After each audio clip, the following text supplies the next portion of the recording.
Dating app પર પાર્ટનરને બદલે ફોડ ટોળકી ન મળી જાય તેનું ધ્યાન રાખજો. અમદાવાદના એક વેપારીએ તેનો કડવો અનુભવ થયો છે. આજકાલ ડેટિંગ એપ ખતરનાક બની રહી છે. આ એપ પર પાર્ટનર ઓછા અને ફ્રોડ વધારે થાય છે. ત્યારે અમદાવાદના એક વેપારી ટિન્ડર ડેટિંગ એપ પર ગલગલિયા કરવા 1.66 કરોડમાં પડ્યા. પ્રાપ્ત માહિતી અનુસાર અમદાવાદના 45 વર્ષીય વેપારીએ પોતાના મોબાઈલમાં વિવિધ ડેટિંગ એપ પોતાના મોબાઈલમાં ડાઉનલોડ કરી હતી, જેમાં એક ટિન્ડર એપ હતી.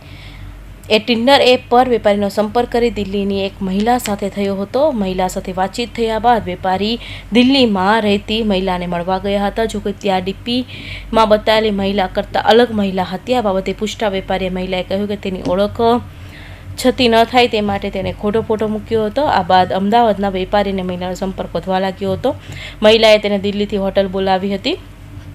ત્યાં બોલાવતા જ કંઈક એવું થયું જેનાથી વેપારીના પગ તળેથી જમીન સરકી ગઈ. મહિલાએ વેપારીને હોટલમાં જ પોલીસ કેસમાં ફસાવાનું કહ્યું હતું. તેને લોકઅપમાં પૂરી દેવાની ધમકી આપી હતી. પોલીસે મોબાઈલ લોકેશનની મદદથી ઔરંગાબાદથી કૌશલેન્દ્ર સિંઘ અને અરુણ સિંઘ નામના આરોપીઓને ઝડપી લીધા હતા. વ્યક્તિ જે છે જ્યારે દિલ્હી ગયા ત્યારે એમણે જે વ્યક્તિને સોશિયલ મીડિયા પ્રોફાઇલ ઉપર એટલે ટિન્ડર એપ પર જોયેલા એ નહોતા ને એમની જગ્યાએ બીજી કોઈ મહિલા હતી.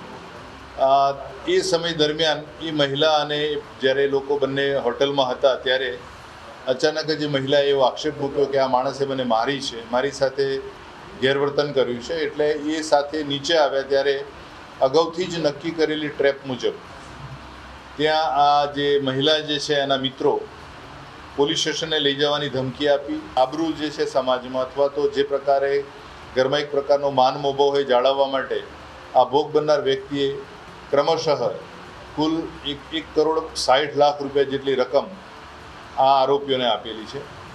અને આરોપીઓ માટે આ બહુ જ સરળ બની ગયેલું, એટલે એમના ઉપર ખૂબ જ દબાવ ડાલતા છેવટે એમણે ફરિયાદ દાખલ કરી અને આ તપાસ દરમિયાન હાલ 2 આરોપીની ધરપકડ કરવામાં આવેલી છે.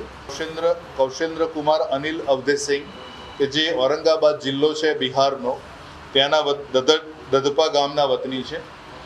અને આ જે કૌશલેન્દ્ર છે એ પહેલાં અગાઉ દિલ્હી ખાતે રહેતા હતા. એમના જે પિતા છે આરોપીના એ સરકારી નોકરીમાંથી નિવૃત્ત થયા બાદ એમને પરત ગામમાં આવવું પડ્યું. અને ગામમાં આવવાના કારણે એમને નુકસાન એ રીતે થયું કે કૌશલેન્દ્ર મેલ એસ્કોર્ટ તરીકે કામ કરતો હતો અને એ ગ્રામ્ય વિસ્તારમાં આવ્યા પછી એને પોતાને આર્થિક રીતે નુકસાન જવા માંડ્યું. એટલે પછી એ જે મહિલાઓના સંપર્કમાં હતો એ મહિલાઓના નામ ધારણ કરી અને ટિન્ડર ઉપર પોતે મહિલા હોવાનો રોલ કરીને પછી જે તે આવા એના પુરુષ મિત્રો બનાવતા અને પુરુષ મિત્ર જ્યારે એના બતાવેલા ઠેકાણે મળવા આવે ત્યારે આ પ્રકારની પ્રવૃત્તિ કરતા હતા. એની સાથે બીજો એક આરોપી છે અરુણ જયકુમાર સુરેશ મધુસિંહ, જે ઝારખંડના જિલ્લા પલાપોનો વતની છે, ઢેકચા ગામનો. અને એનો રોલ એ હતો કે જે પણ વિક્ટીમ આ લોકોના સકંજામાં અથવા તો જાળમાં આવે એણે પૈસા કયા ખાતામાં ટ્રાન્સફર કરવા, તો એ કયા એકાઉન્ટમાં આ પૈસા ટ્રાન્સફર થશે એની વિગત આપવાનું કામ અરુણ જયકુમાર કરતો હતો. આ કેસમાં અમદાવાદ ક્રાઇમ બ્રાન્ચે ફરિયાદના આધારે કાર્યવાહી કરી અને 2 આરોપીઓને દબોચી લીધા હતા. આરોપીની ઓળખ પણ થઈ ગઈ છે. આરોપી કૌશલેન્દ્ર બિહારનો છે અને આરોપી અરુણ ઝારખંડનો રહેવાસી છે. આરોપીએ વેપારી પાસેથી પડાયેલા રૂપિયાની મોંઘી ગાડીઓ પણ લીધી હતી.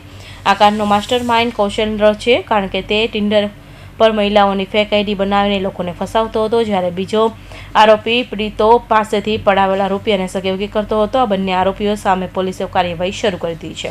કૌશિક પટેલનો report, Hind TV news, Surat.